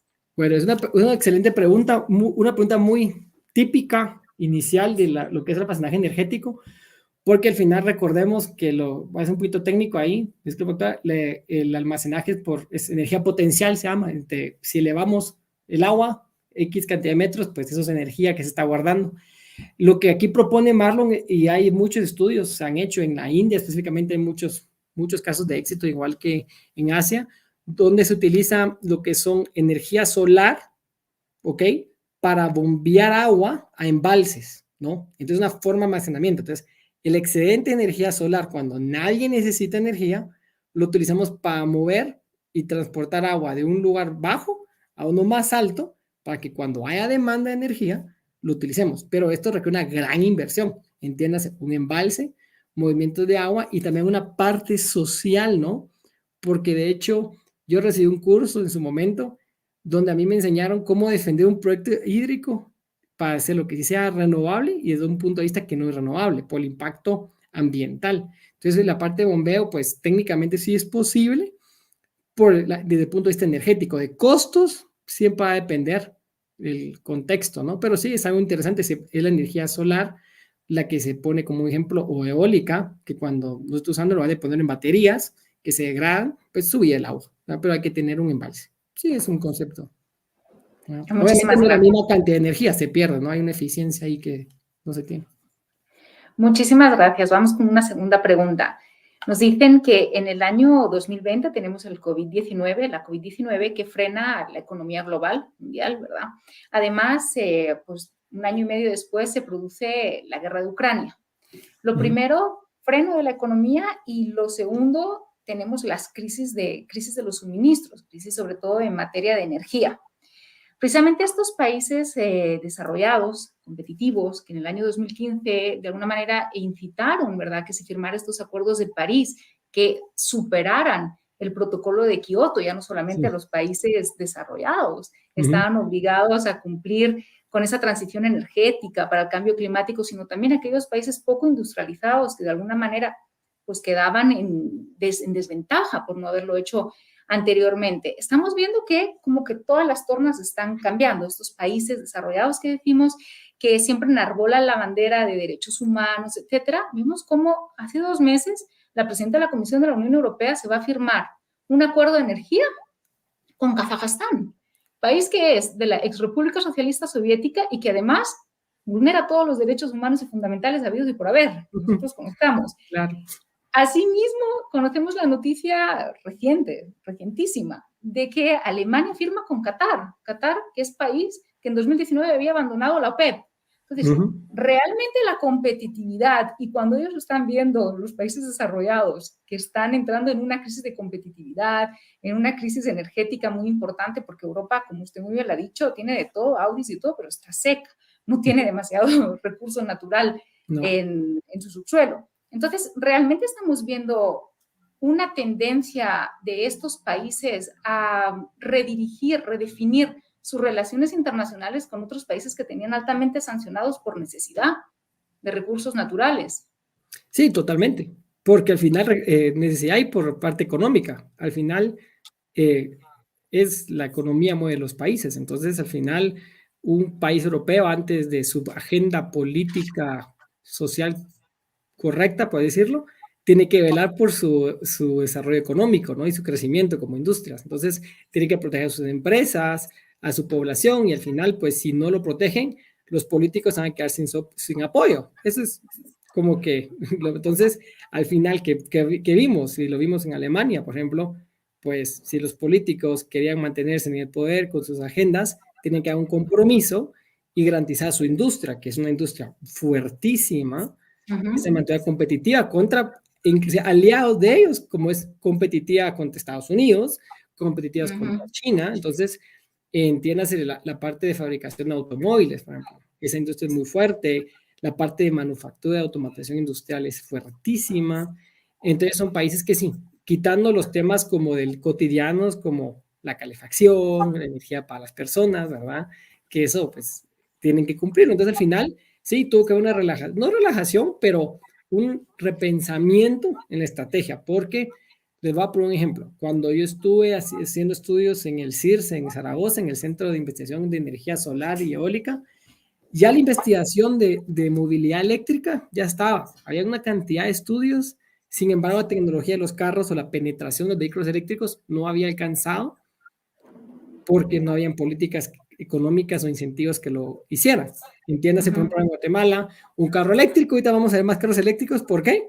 No pagan IVA, no van a pagar aranceles, obviamente van a haber incentivos, que hay que tener mucho cuidado con eso. Por ejemplo, a Alemania le pasó durante muchos años, Alemania tuvo fuertes incentivos a la parte de plantas solares para residencias y pequeñas productoras, que al final lo que hizo fue que mucha gente invirtió en estos proyectos sin entender la proyección a 20 años. Cambio de políticas, se fueron los subsidios y ya no hay proyectos de energía solar a gran escala, porque no son rentables. Cuanto menos es curioso el cambio del discurso internacional. Sabemos, somos guatemaltecos y sabemos que parte de la cooperación internacional va a la defensa de derechos humanos. Tenemos entonces todos que replantearnos todo en esta situación. Pasemos a otra pregunta. Es curioso, pero Estados Unidos es aliado de la Unión Europea, decimos. No nos esperábamos, ninguno de todos, la guerra en Ucrania, ni mucho menos esta crisis energética que ha ocurrido después del COVID-19, con todo lo que ello implica. Sin embargo, sabemos que hace unos meses se hablaba en las noticias que España se podía convertir en el hub energético, porque tiene el 23% de capacidad de almacenamiento del gas licuado que puede venir de Argelia y ya tiene el gasoducto construido. ¿Por qué Estados Unidos, que imagino me va a decir, para Estados Unidos vender el gas licuado y petróleo a Europa, por qué Estados Unidos no permitió una salida, digamos, tan económica y tan sencilla para la Unión Europea? Obviamente sabemos que sacaron a colación todo el tema del conflicto de la Sahara Occidental.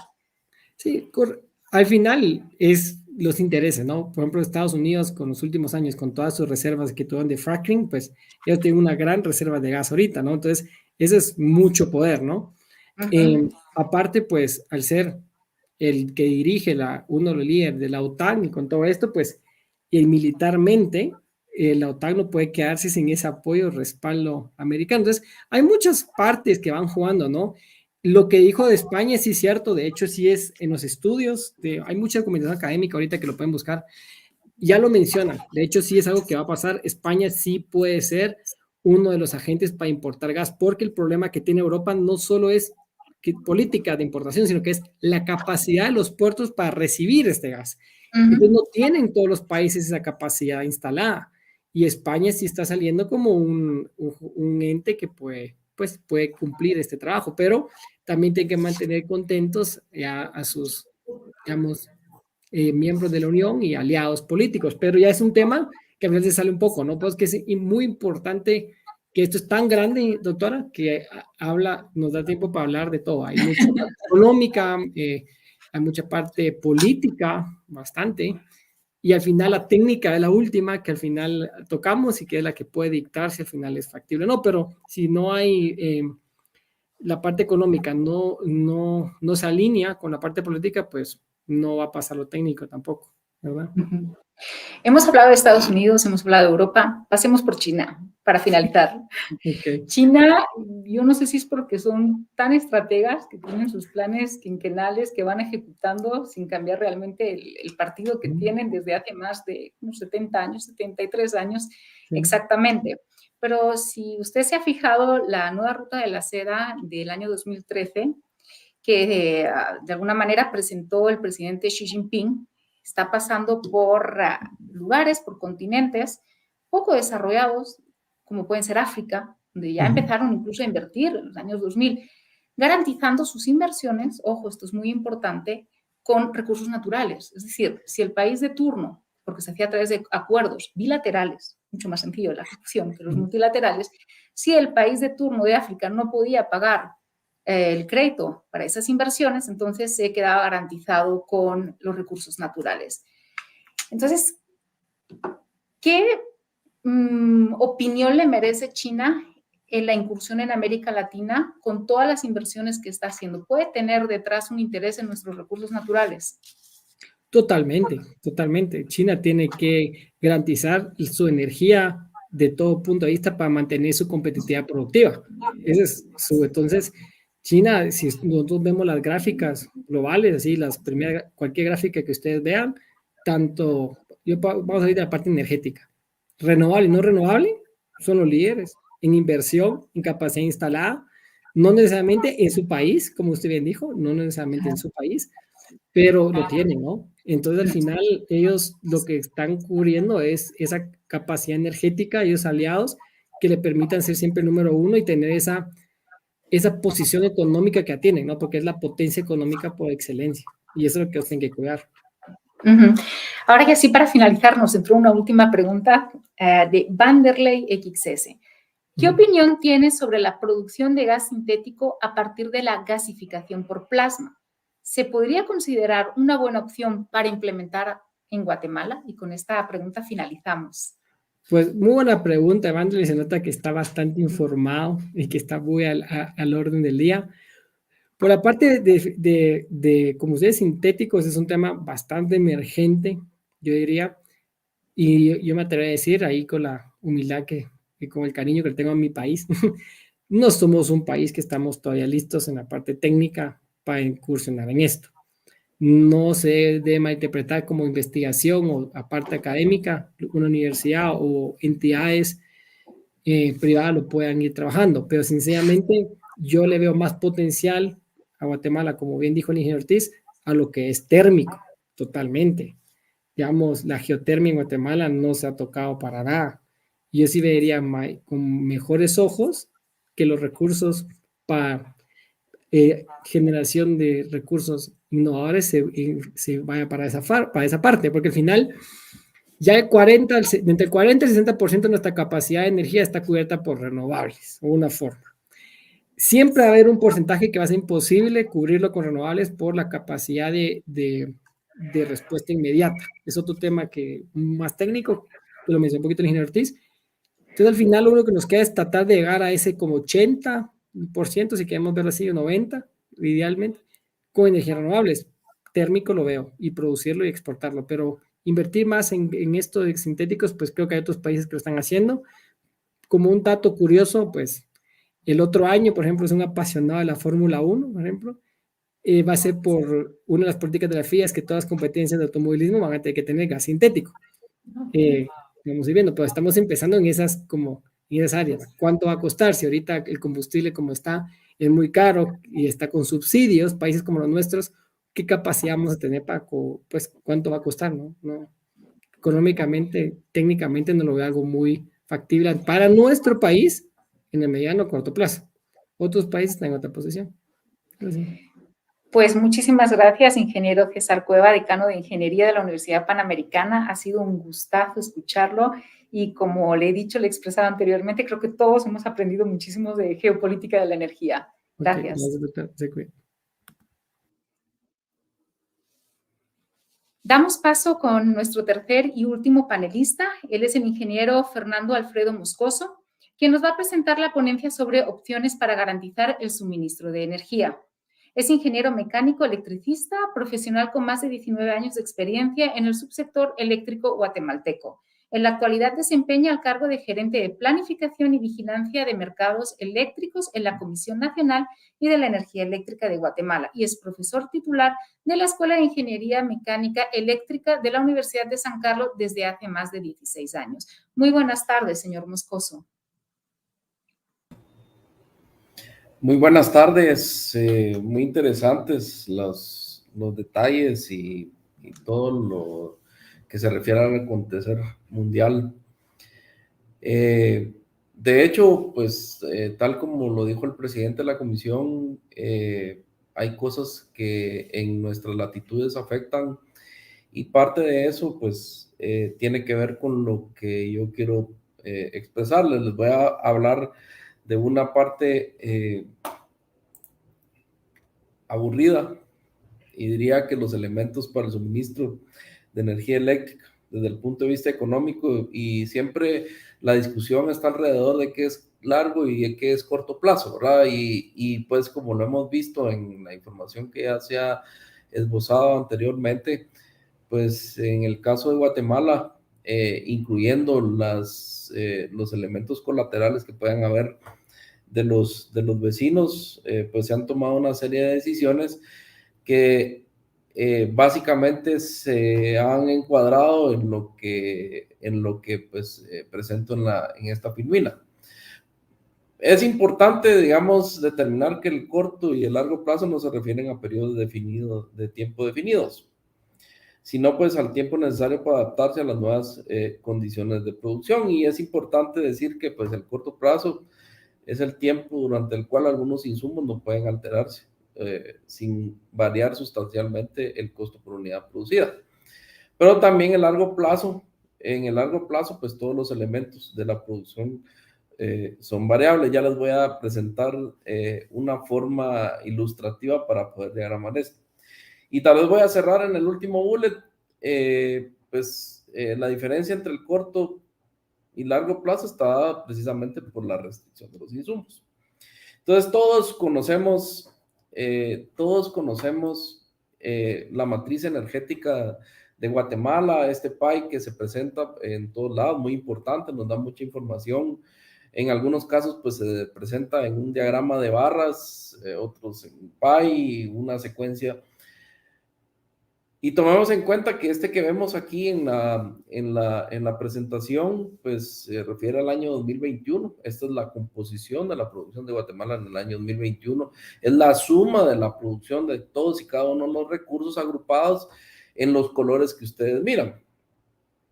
O sea, pues cuando uno le pone una lupa a este PAI, es bien importante para el tema del suministro y las opciones de suministro.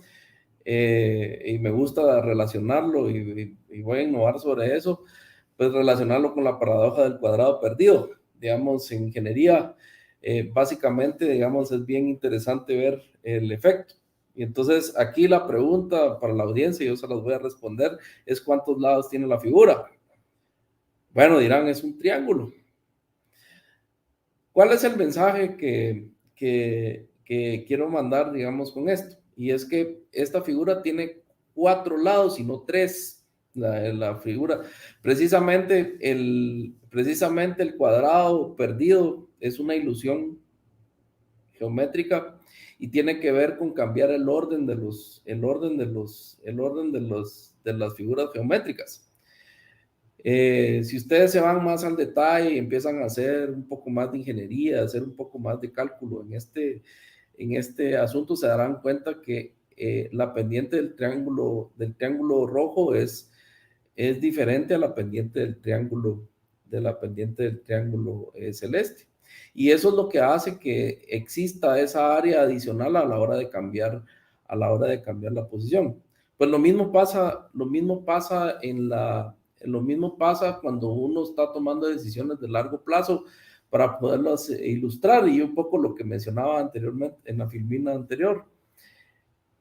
Cuando uno mira nuestra Ley General de Electricidad, que habla de la libertad de los recursos, a la hora de querer, digamos, determinar el orden, digamos, de los recursos, pueden aparecer esos pequeños espacios si uno no tiene cuidado con las decisiones que se toman.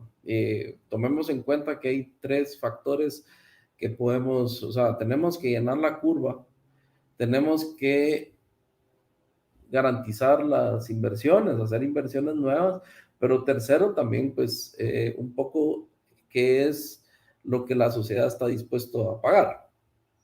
Y haciéndole un zoom a esta matriz energética y utilizando también, digamos, las gráficas que el ingeniero Ortiz mencionó, pues, digamos, aquí tenemos el zoom de algunos periodos del año 2022, reciente del año 2022. Tenemos, por ejemplo, una semana de febrero, tenemos una semana de mayo, tenemos una semana de septiembre y tenemos 2 semanas de noviembre del año 2022. En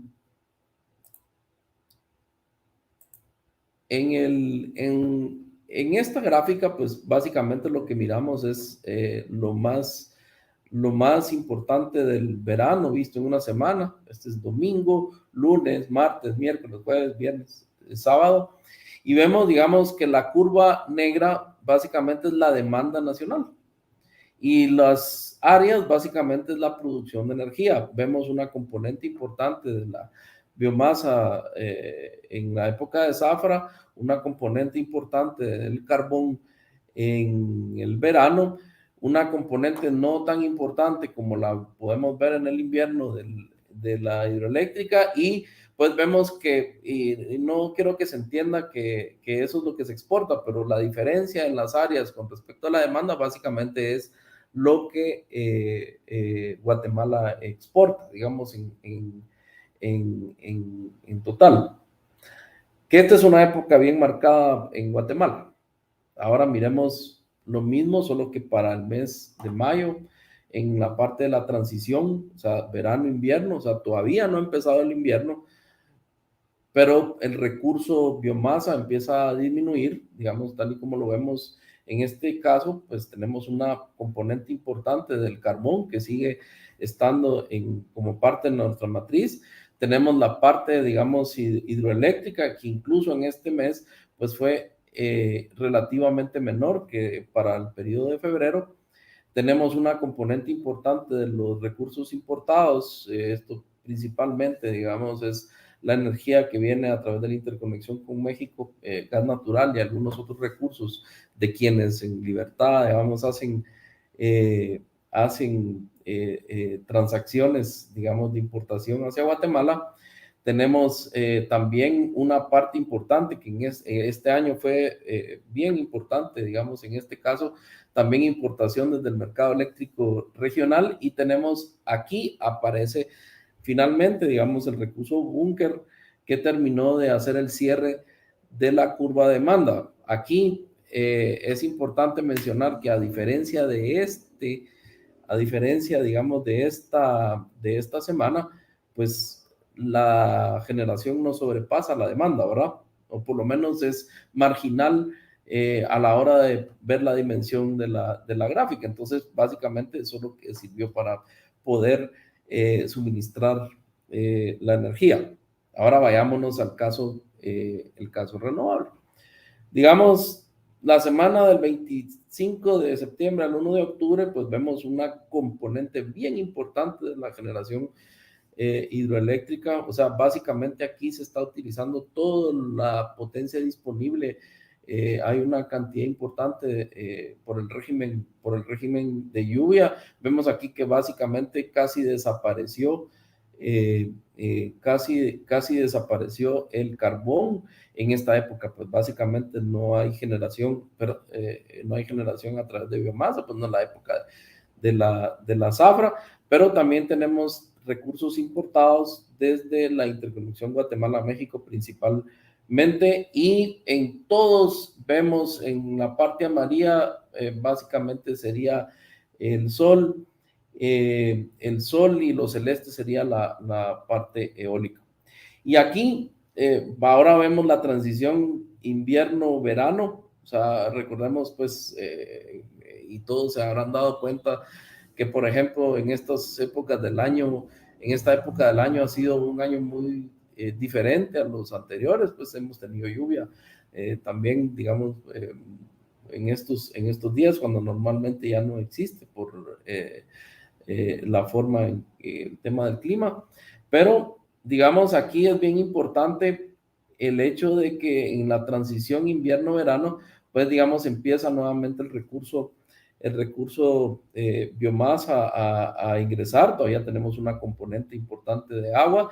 Sin embargo, pues esto empieza a decrecer en la medida que se va estableciendo el verano. Y ahí es donde a mí me gusta referirme nuevamente al tema de la paradoja de lo que vimos anteriormente, ¿verdad? Y es que es bien importante poder, en esa combinación de los recursos, digamos, en las opciones para el suministro de energía, poder llenar todas y cada una de las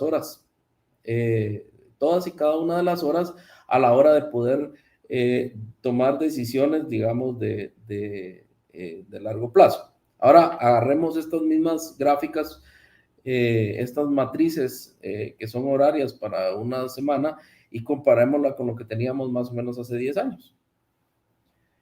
Es muy diferente. O sea, hace 10 años, pues básicamente teníamos una componente no tan importante de biomasa, inversiones adicionales que se hicieron. No era tan importante, digamos, el carbón, pues también se hicieron inversiones adicionales. No era tan importante el agua como lo tenemos Ahora pues hicieron inversiones adicionales y básicamente lo que hizo fue reducir la componente de búnker que teníamos, digamos, en su oportunidad. Entonces, cuando uno hace la comparación de la, perdón, se me ocurrió esto.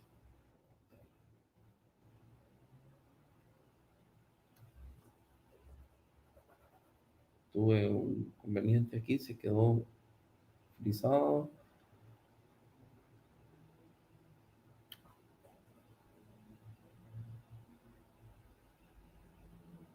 Ahí está. Cuando uno hace la comparación entre los recursos, pues básicamente vamos a ver este asunto. Entonces, reforzando el tema de que es bien importante poder hacer una combinación de recursos que garanticen el suministro en todas y cada una de las horas en el sistema. Voy hacia adelante.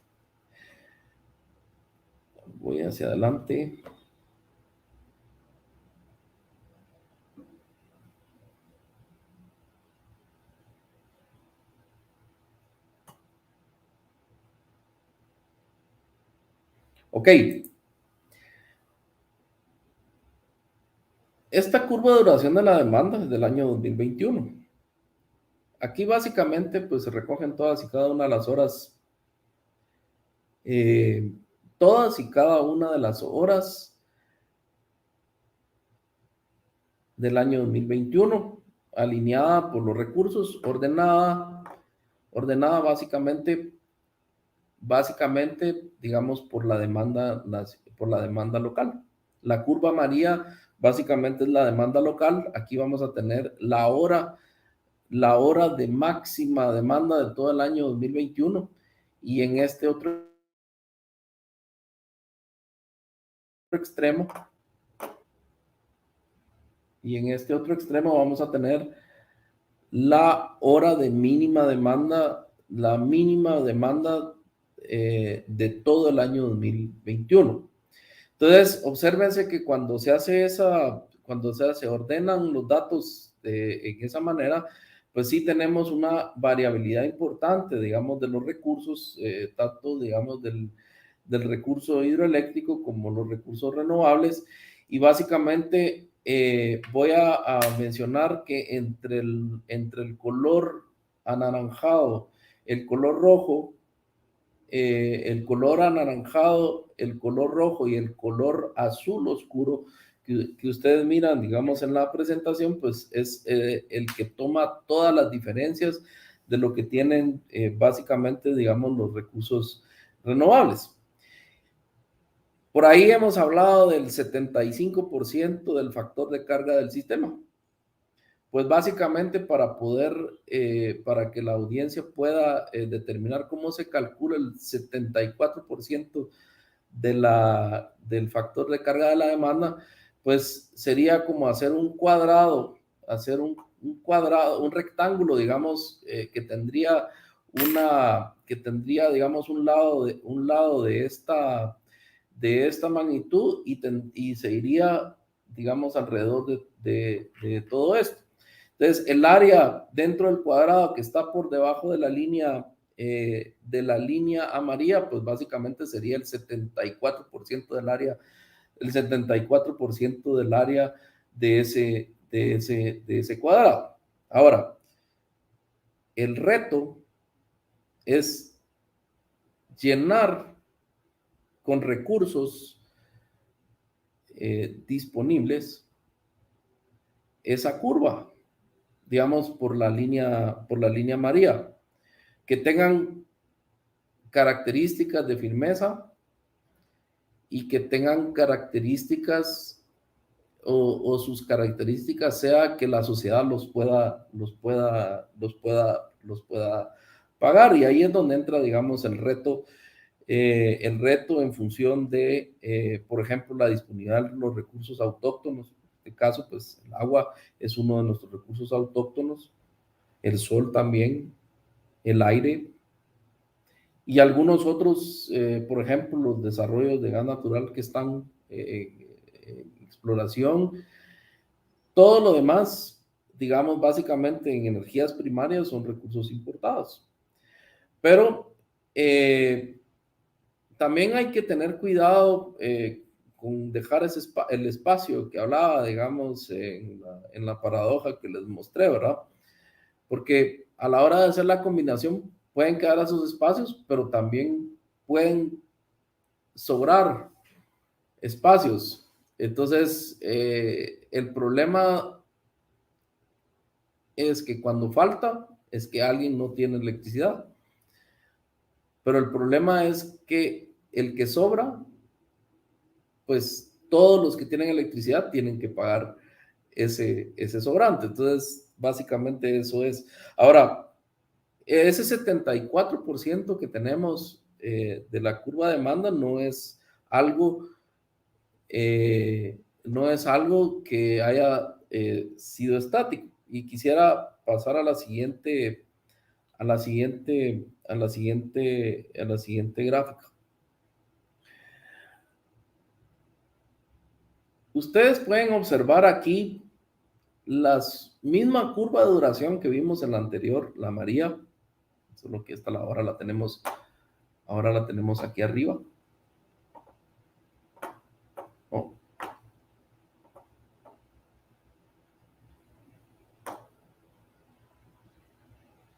Por alguna razón no puedo mover. La tenemos en la parte superior, pero tenemos las curvas de duración de la demanda a lo largo de los años, desde 1993. Ahora, esto es bien importante, pues, porque el factor de utilización de la demanda, o sea, el famoso cuadrado que yo les decía, que el área de ese cuadrado va a ser el 74% del cuadrado, pues resulta que era menor, digamos, hace algunos años. Y entonces la matriz que tenemos hoy básicamente responde a las decisiones de cómo estaba constituida esa forma de consumo en el momento en que se tomaron las decisiones para poder llegar a esa matriz.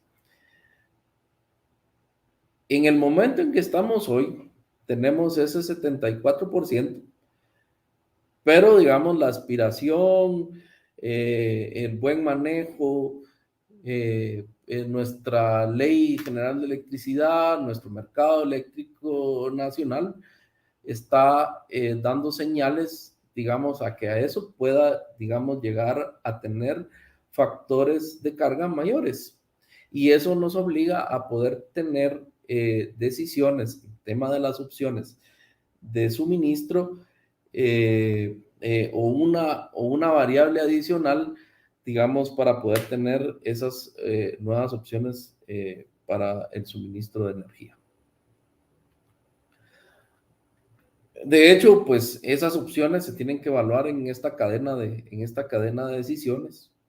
Básicamente, pues la política que ha permanecido, digamos, durante más de 20 años en Guatemala, que es el tema de diversificar la matriz energética, pero también tiene el tema de la priorización de los recursos renovables. Sin embargo, digamos, ahora tenemos conceptos nuevos, como se mencionaba, digamos, el tema de las energías limpias, y esto, por ejemplo, se puede ver en el proceso de licitación que está en curso ahora con el tema de las distribuidoras. La eficiencia económica, por supuesto, que es un mandato de ley, pero también tiene que ver con un regulador técnico, digamos, reglas, clases jurídica, y aparte de eso, en el tema de planificación, un ejercicio muy concienzudo y complejo para poder determinar o poder, me gusta decirlo así, tratar de adivinar el futuro, ¿verdad? Con variables, por ejemplo, con las externalidades que ahora se tienen en el mundo con el tema de los recursos. Y por supuesto, digamos, un driver, digamos, del tema de la atracción de las inversiones, en el tema de la oferta.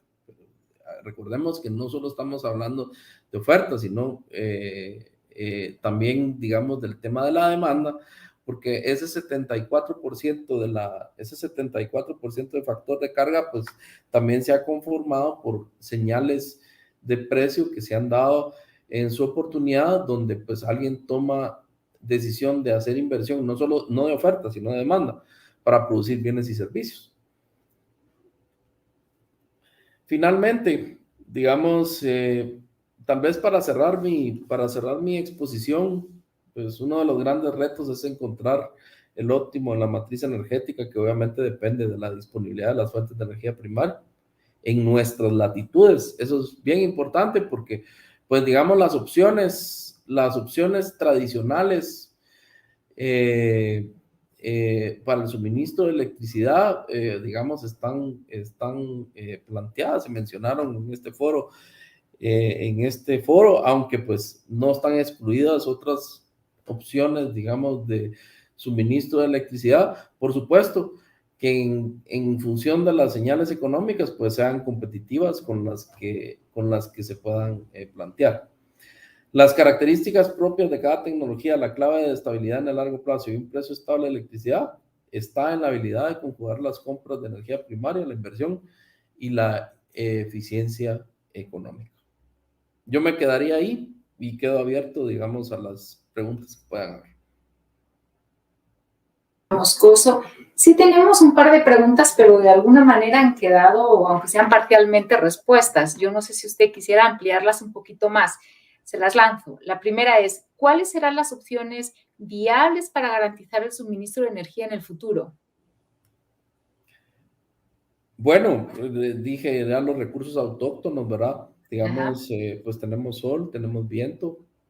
El gas natural es una opción también volátil, pero en cuanto al precio, pero pues digamos ya está más cerca de lo que lo teníamos hace algunos años. De hecho, lo que sí se observa, por ejemplo, en nuestra matriz, es el tema de la combinación de los recursos. O sea, el hecho de hacer una combinación correcta de los recursos para poder tener, digamos, una disponibilidad no solamente estacional, sino durante todo el año. O sea, el hecho de complementarlo es una fortaleza que puede tener, digamos, nuestro sistema, digamos, en alguna oportunidad. Por supuesto, eso dependerá de los inversionistas y de la creatividad que puedan tener en este mercado tan libre, ¿no? Y esa creatividad tendría algún efecto eventual sobre la forma de consumo de electricidad en Guatemala. ¿Cambiaría la forma de consumo? De hecho, la forma de consumo se modifica en la medida que primero el suministro esté garantizado y segundo, digamos, los precios vayan bajando en función de la competitividad de todos los recursos y esa mezcla que podamos tener. Por ahí veíamos en una gráfica, digamos, sobre que teníamos un incremento, digamos, en los precios de corto plazo, pero sin embargo, cuando uno hace la comparación con respecto a los vecinos, digamos, esa matriz nos ha ayudado a que esa variación o ese delta no sea tan grande como incluso el tema de los vecinos. Pues muchísimas gracias, ingeniero, por su participación, excelente intervención. La verdad es que junto con los otros dos ingenieros creo que nos han arrojado muchísima claridad, muchísima luz sobre todo el tema de energía, tanto a nivel nacional como a nivel internacional. Entonces, damos por concluido el primer conversatorio sobre cambio climático y seguridad energética. Agradecerle, por supuesto, al señor rector de la Universidad Panamericana tal espacio, así como al señor presidente de la Comisión Nacional de Energía Eléctrica, que nos ha estado acompañando también como primer panelista. Cómo no agradecer a la magíster Nancy Soto de la Comisión Nacional de Energía Eléctrica, así como a los magíster Mario Binatea de la Universidad Panamericana y Gilmar de Roche. Muchísimas gracias también a todos ustedes por haber estado del otro lado y hacer posible este primer evento que esperamos que seamos muchísimos más. Buenas noches.